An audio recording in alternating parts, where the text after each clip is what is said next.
So we want to evaluate this expression, which means just work it out.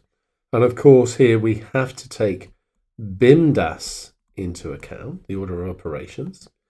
I can see that we have a multiplication, a division.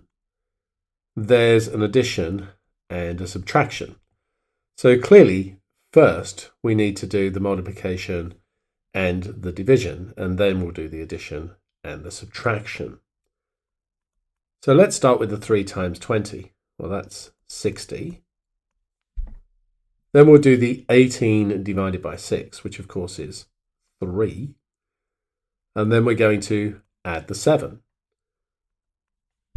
So I can do 60 divide, sorry, we've already done division. 60 take away 3, which is 57. And I've still got to add 7 to that. And that gives me 64. If x is equal to a half, determine the value of this expression. So we need to substitute a half into the expression. So we've got a half squared, take away 6 times a half, add 3. Of course, we still need to think BIMDAS. The index will be done first. Now, a half times a half, multiplying fractions, you know you just multiply the tops and you just multiply the bottoms.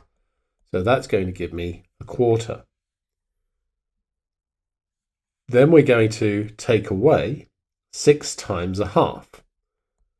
We should know that 6 times a half is 3, but if not, 6 over 1 times 1 over 2.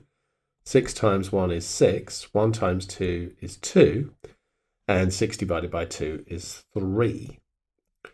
And then we've got to add 3. Well, taking away 3 and adding 3 is the same as adding 0, so these are basically going to cancel out. And the answer is just simply a quarter.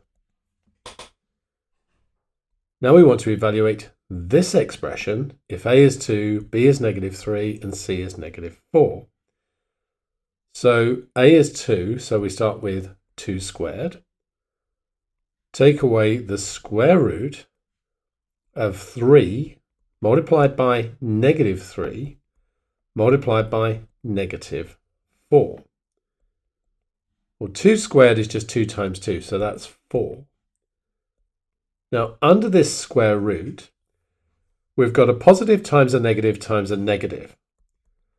Positive times negative times negative. Well, negative times negative is positive, so it ends up being positive times positive. So we know that the answer is going to be positive. Then all we need to worry about is 3 times 3 times 4. So that's just 9 times 4, which is 36. So that's 4 take away the square root of 36, because of course 6 times 6 equals 36. So it's 4 take away 6, giving us -2. Given that E equals mv squared, find the value of V when E is 128 and m equals 8. If we substitute in capital E, there is 128. That's equal to m, which is 8, times v squared. So to get v on its own, the first thing we need to do is divide both sides by 8. So you're going to do 128 divided by 8.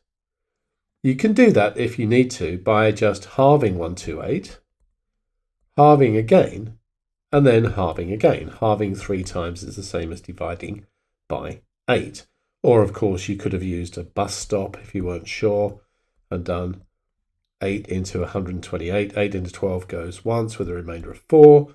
8 into 48 go 6 times. So whatever way you do that, you get v squared is 16. Now, a tempting thing here is just to write down that v equals 4. But remember that -4 times -4 is also 16. So v could be positive or -4.